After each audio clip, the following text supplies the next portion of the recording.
The 2025 Survivor Series War Games is in the books. You may be saying to yourself, Simon, why are you wearing your hood up? Because maybe I'm going to do a run-in during a WWE big show, which is their favorite creative thing to do. But yes, we're going to go through the whole show. We're going to discuss it like we are just sat down as friends and loved ones. I shouldn't have said that. As you are here, please do hit the like and the subscribe button, all of that stuff. And you can head over to patreon.com/Simon Miller to get my watch-along video, Simon of 3116, I should say.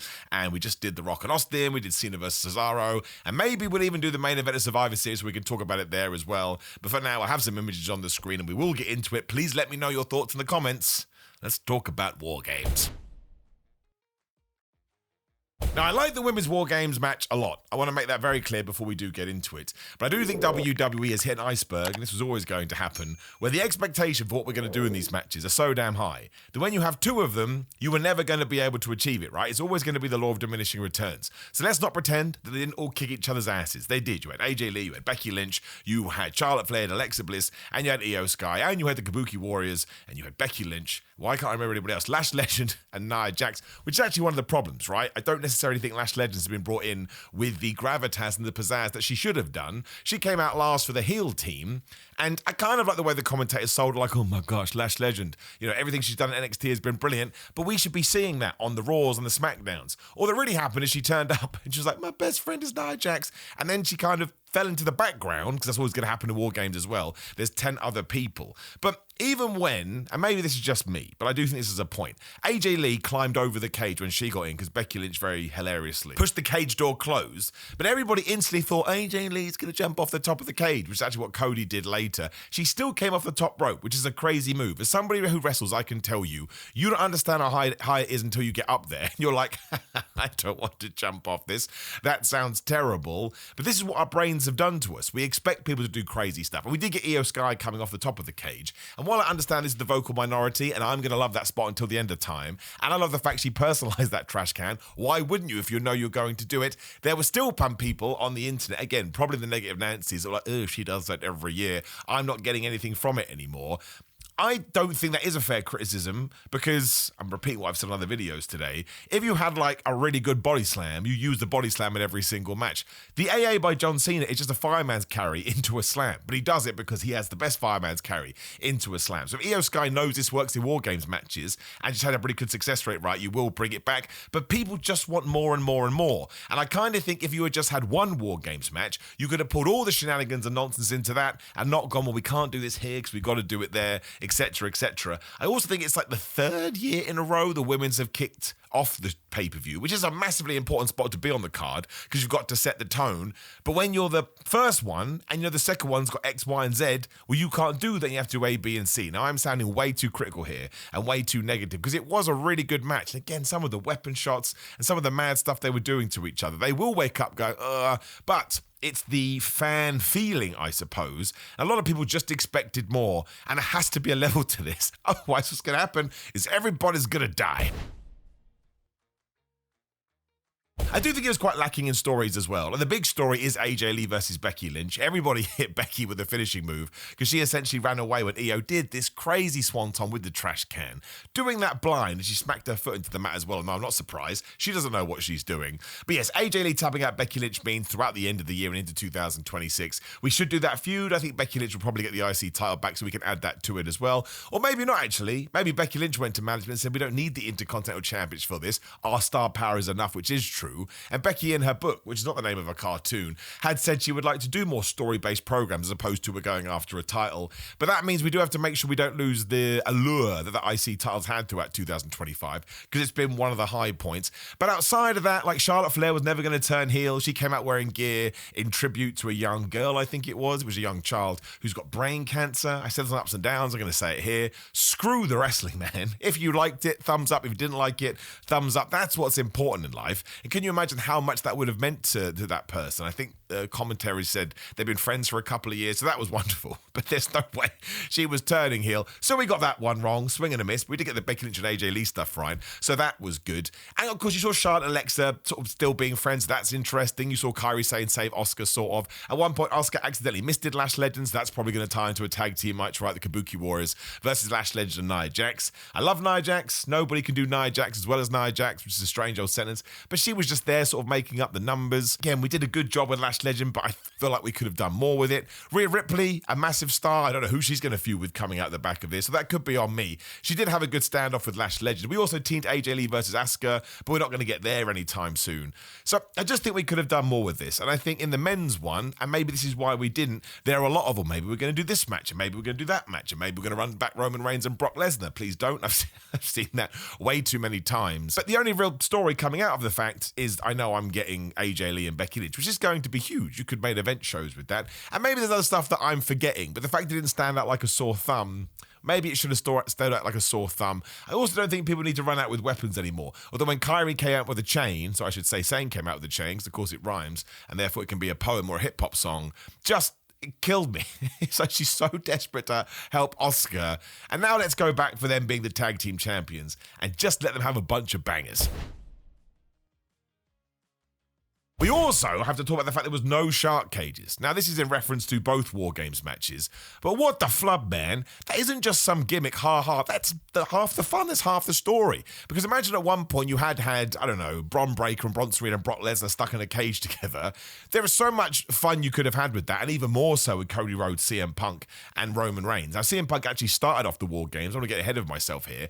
But Roman Reigns and Cody Rhodes, you could have kept coming back to those two, and you could have told 1,000 stories. Now, there could have been a good reason for this, and we'll find out later. I'll be like, man, I shouldn't have said anything. But in terms of just a reactive nature to it, that's a horrible mistake. That is like having a no DQ match with disqualifications, which is what they did in WCW a lot in the year 2000. I just cannot think of a good enough reason not to do it. There was some speculation on the internet, and I'm sure it's all baloney. Someone just said this. Well, Brock Lesnar didn't want to be in a shark cage. I don't care what Brock Lesnar wants, man. I care that this is the match, and you figure out a way to do it. Like anyone that goes, my character wouldn't do that. Well, it could happen in real life. In real life, your character could get caught in a shark cage. So maybe you should sit down for a bit and figure out what would my character do if they were caught in a shark cage. I thought that was a real disappointment. And you're allowed to watch this going, Simon, it's not that deep, bro. And it's not. I'm amplifying this for effect because it is a video. But I did still find it disappointing to the point I felt I'm going to talk about that on my video. You have to have shark cages in War Games. And some people may go, it's not that important to the match. I disagree. Go back to that CM Punk Roman Reigns row they were having last year. Not only was that some of the most fun stuff we had done, but it also tied into the Paul Heyman stuff and arguably WrestleMania 41. So we've got to bring back the shark cages. We have to have shark cages. No more not shark cages. But I did like the women's match. It was very, very easy to watch, and everybody was going crazy. There was a bunch of Wembley shots. And again, actually, the Lash Legend Rhea Ripley Shamanaroo, whatever you want to call it, there was something there, and I thought that would be exciting. And really, that's what you have here. Asuka could take on all 9 other people in singles feuds, if you so wish, in 2026. I will be pumped. But you also have the Io Sky match. You have the Kairi Sane match eventually. Rhea Ripley and Io Sky probably going to go after the tag team titles, so they were being best of buds, and they were being best of friends. They did that thing they did back in the NXT War Games, it was. They all blur in my brain now. But when Io hits the sky, Io hits the ropes 1,000 times before she does her big old drop kick. So they do have a union there. There was no real teasing that anyone's going to go after Stephanie for care, so that's interesting. But it was a good match. I just think if next year one of them was the Elimination Survivor Series traditional match and the other was War Games, in that War Games you can go, right, you dudes or you dudettes, hate saying that, can go totally crazy here, and in the traditional Survivor Series match you can go, right, this is how we're going to tell stories. You've got to eliminate that guy and you've got to eliminate this guy. I think WWE doesn't do it because they don't want people taking pins. That is lame, man. Sometimes people have to lose. Your job is to figure out what happens after the fact.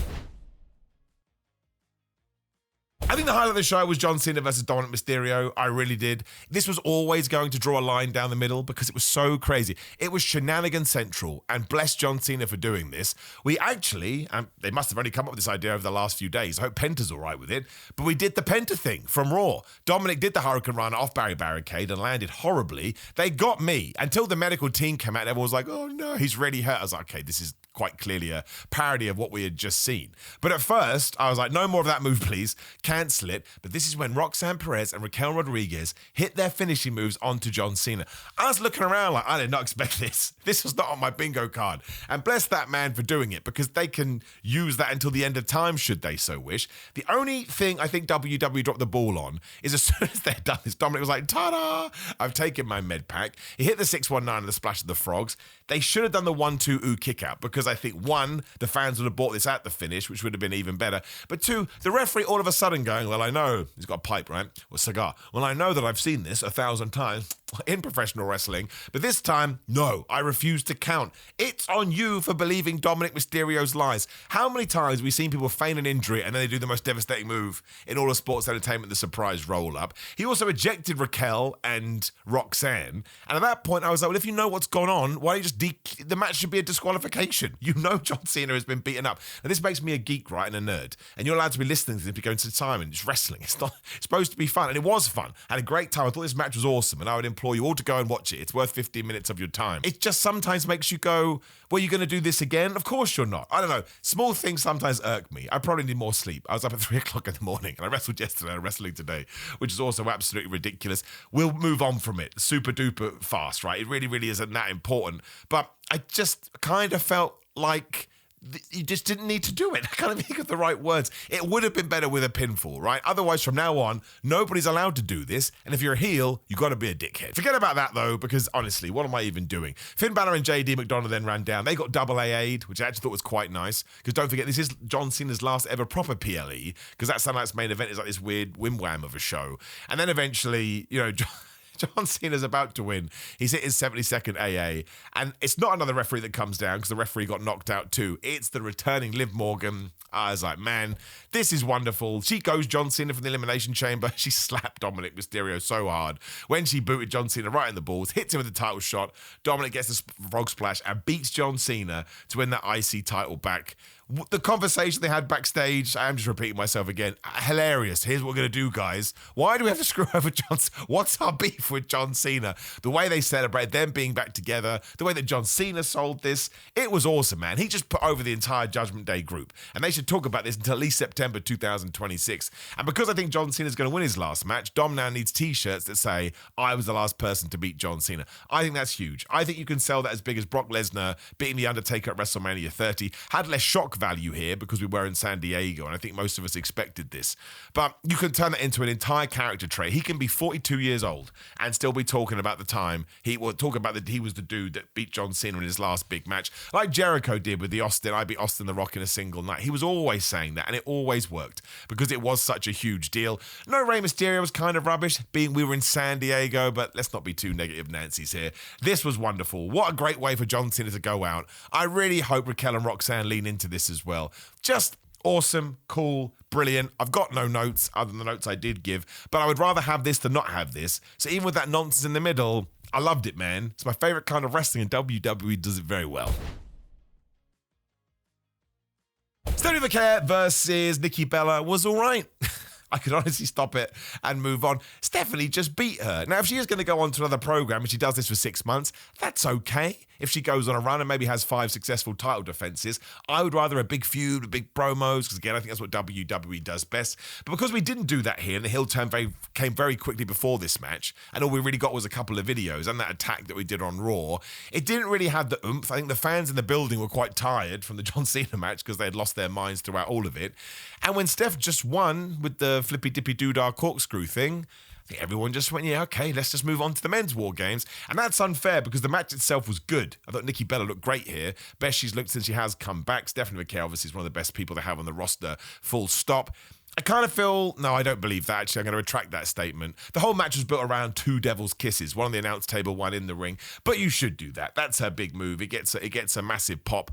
But I suppose it made it feel, and I don't mean this in a negative way, I just mean with a pay-per-view, you want that little bit of secret sauce on top. It felt more like something we would have done on Raw, but I hate saying that because the Raw matches are brilliant. So you can get great Raw matches. I don't want to sound like every television match we do absolutely sucks. I think I'm just worried, I may be assuming here, that we are going to get a second match between these two, and I'd be like, why? Why would you give Nikki Bella a second match? She became an asshole and she lost. Maybe that's irking me as well. That's only just popped into my brain. I don't like it when people turn heel. They don't get what they want, at least on the first hurdle. Like, you could have had Stephanie McCare won this back. I doubt you could have done it on John Cena's Saturday Night's Main Event because he wants NXT guys. But she could have won it back on a random episode of Raw, really, to, keep those shows more interesting. But turning heel and then losing, you're like, well, you're a loser. You threw your morals out the window and you still weren't able to do it. Maybe Nikki Bella just deserves a little bit better than that. I think sometimes people are way too disrespectful to Nikki Bella. And I was quite enjoying her heel turn. And now I kind of feel like she's in no man's man's land. I just don't really have a lot to say about it. It was very, very well worked, and they're very, very good. And I think Stephanie Vaquera is going to be brilliant before long. It just needed a cherry on top. There was no cherry. Men's War Games. Let's just talk about the hooded man that ran in, because that's the big twist, right? He curb stomped CM Punk. Everybody thinks it's Seth Rollins. Bron Breakker speared Punk and got the win. We predicted that. So we're the greatest people ever. I am pretty sure it's Austin Theory. Of course, being me, I want it to be Repo Man, and we can still speculate to our heart's content because we've not seen this man's face. Hilarious that they didn't reveal it. That worries me too. There have been times in the past when hooded people have arrived and masked people have arrived and you've never found out. It's just a way to finish a match. But why wouldn't WWE reveal it? We wait and see, I suppose. Maybe there's things I'm not thinking about. Maybe because we had to do the Roman Punk and Cody thing that I'll talk about in just 1 second. But it was quite clearly done to allow Bron Breakker to get the pin, and we should go straight to CM Punk versus Bron Breakker for the world title. A little worried we're not going to do. But I think Austin Theory makes the most sense. Drew McIntyre is not in the vision properly. Brock Lesnar, we probably won't see him now for 47 years. Seth Rollins not going to come back for ages, and even then he'll be feuding with the vision. But Austin Theory does have that connection to Seth during the pandemic era where he joined that cult with Buddy Matthews. And also, I think you want a third member in there, and you want 3 guys that feel like the future. Now, you can say whatever you want about Austin Theory, but he still does have a big upside. We've just got to find it. Now, I think that's being a babyface. I think that's when WWE keeps going wrong. Again, what do I know? I'm an idiot. But I've seen him in interviews and stuff he did in NXT. I think he's a wonderful goof. When you're a wonderful goof, you should be a good guy. But still, Bron Breakker getting a big push, Bronson Reed getting a big push, and Austin being the third guy, along with Paul Heyman, who have basically building a brand new dangerous alliance.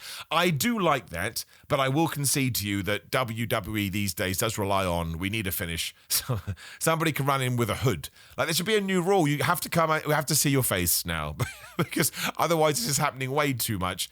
But it was a fun way to end, right? Everyone likes a cliffhanger. Everyone likes, who's it going to be? And we could be completely wrong. Maybe it's my nan, which would be a bit weird because my nan died about 10 years ago. But the other big thing at the end is that Cody Rhodes was left all alone. Like, CM Punk and Roman Reigns helped each other up because they're bros in Zootopia. You can look it up. They're zebras now.